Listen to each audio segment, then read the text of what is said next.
We all love a good rags to riches story.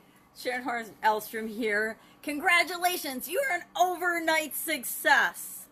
How many of these stories have we seen, have we read, have we heard, have we watched, have we experienced through other people where somebody has gone from absolutely rags, washing cars, or been a drug addict, or, Mr. Pillow was I think was he a crack addict? I don't remember, or some kind of an addict, and now he's a multimillionaire who sells pillows on television, right? And he's one of the world's darlings because he went from rags to riches, right? He went from being a struggling addict to an overnight success. Now, we all love those stories, but one of the things I've learned from being online that's really speeded up my understanding of the whole rags to riches overnight success thing is being on the internet, seeing the stories and how they're presented.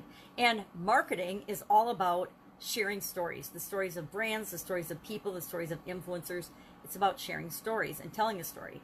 And every story we see and are told about an overnight success, it's not a lie, but it's just that. It's a story, just like a television show, reality TV or something, where they take out the bits and pieces that are the most entertaining. It's like when you write a book or when you read a book. You don't read absolutely every detail of what happened to the characters or the people in the book. You just read the highlights. It's like the highlight reel, which social media for the most part is everybody's highlight reel. Yet we forget that because we only see the high points of their life that they post. So overnight success, I don't want to burst anybody's bubble, but there really is no such thing. Unless somebody wins the lottery, which is just plain luck, which is very, very rare, by the way, and it seldom, if ever, lasts. There's really no such thing as an overnight success. Everybody you meet, if you dig into and find their story, and you can name absolutely anyone, and if you haven't dug into it, I'll dig into it and prove to you that they were not an overnight success. They weren't just born and then they lived a normal life, and then one day from point A to point Z, they were this massive, huge success.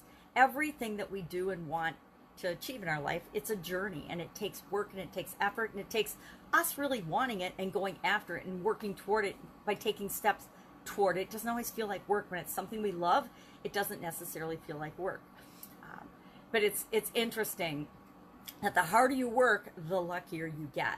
The more effort you put toward moving toward your dream or your desire, and then as you're achieving it, people will look at you and say, oh my God, they came out, he or she came out of nowhere. She's an overnight success. He's an overnight success. He made his fortune like in 2 years when it takes other people 20 or 30 years. And what you'll not see when you hear the stories, when you see the highlight reels, is the 20 years of preparation that the person went into to finally click and have that one thing that took off and was really successful. But it was all those years of preparation that were required so that they could become the person they needed to be in order to handle that level of success and that level of notoriety or influence or whatever, however they and you and I define success, because it's different for each and every one of us. All of our lives are journeys of ups and downs. And one of the things I do in the Get Up and Go Challenge, and I have for the last couple of times, the 30-day one, is we do a lifeline exercise. And of course I don't have one here. It's upstairs because I'm writing a book. But all it is you, on a piece of paper, this is a really tiny version of your lifeline exercise. You put the year you're born, and then you put today's date. So what's today's date? Something 2020, right? So 2020, and you can just do years, especially if you're like me and you've been around for a lot of years. You want to, make it not to use bigger increments. And then the year you're born. So I was born in 1960, and it's now 2020. Boy, that's not a straight line, but that's not how our life goes either, right? And what you do is on this map or this line, it's just like a timeline, like you learned in school how to do a timeline, where when you're doing wars or battles, or you're learning something in history is where I remember us doing timelines the most. Or in science too, we did timelines about different discoveries. You'd map out and you'd put the time, the different dates on, and then the highlights or the lowlights of what happened at that particular date. That's actually also a secret way to learn and remember big events and when things happen and dates and things in school. Actually drawing out timelines helped me personally to remember different things that I needed to learn for tests and things.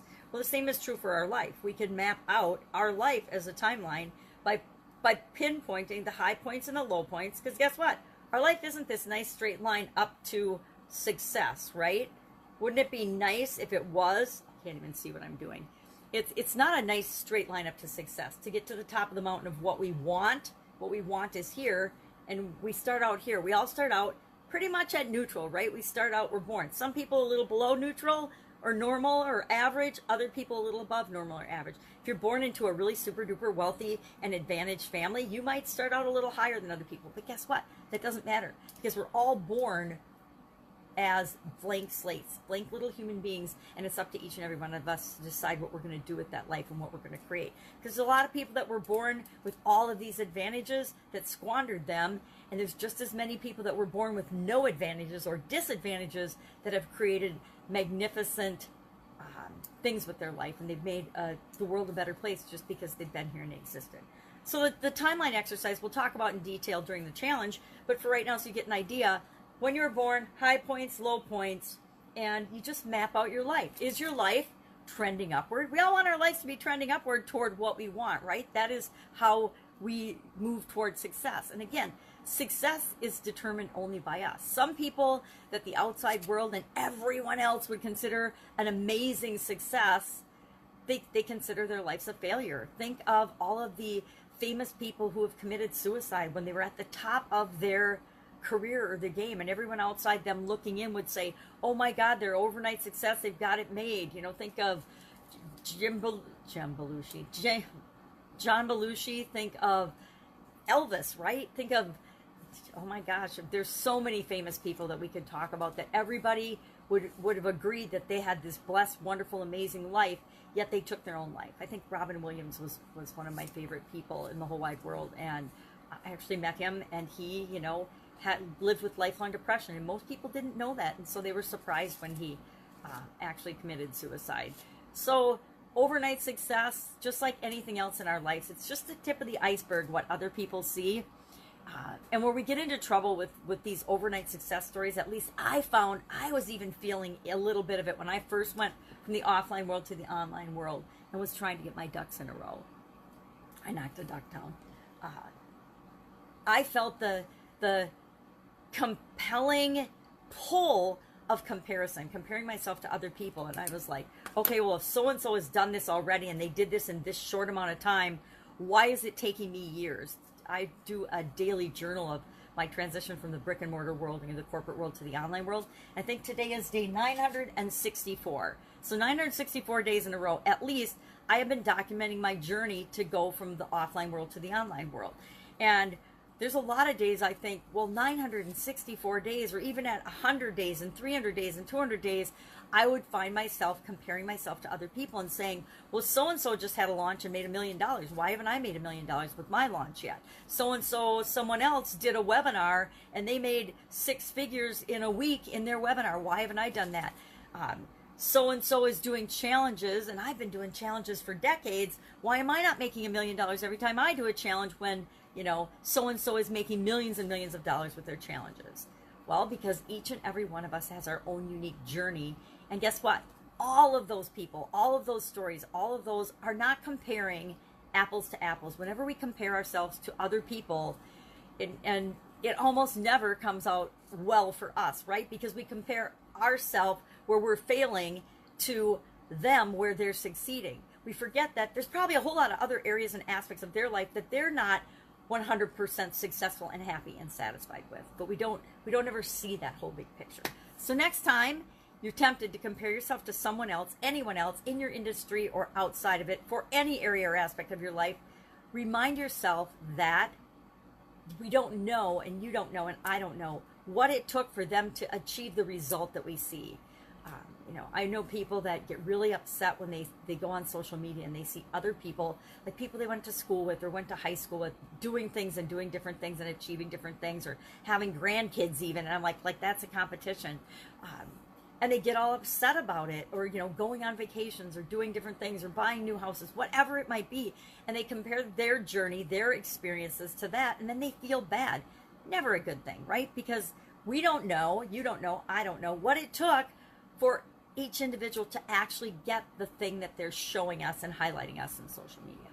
So next time you think that anyone's an overnight success, remember that we are all just works in progress, and everybody's on a journey, their own journey, and it's going to be different for each and every one of us.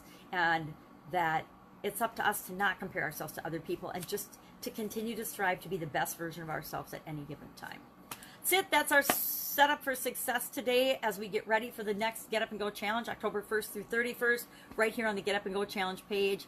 Join us for guaranteed better results after any change or challenge that you face than before, so that going through the 30-day challenge, I teach you a process that guarantees that you will install it in your subconscious, and every time you're faced with a change or challenge, you'll run through that process, and that will guarantee that you are better off after the change than had you not experienced the change and used the process. All right, have an amazing day. If I can help you in any way, any questions, any stories, any thoughts, queries about overnight successes, hit me up in the comments below. Otherwise, I will be with you tomorrow with another lesson learned in my 60 years of trial and error, making mistakes, banging my head against the wall, and figuring things out. One of those was, hey, nobody's an overnight success. And I would love to know if you know somebody who's actually, and indeed, because I'm still looking, every day I'm out looking to see if anyone really truly is a overnight success. Hey, I never did anything up until now, and then all of a sudden I'm this massive success. All right, that's it. Have an amazing day, and I'll, of course, be with you tomorrow.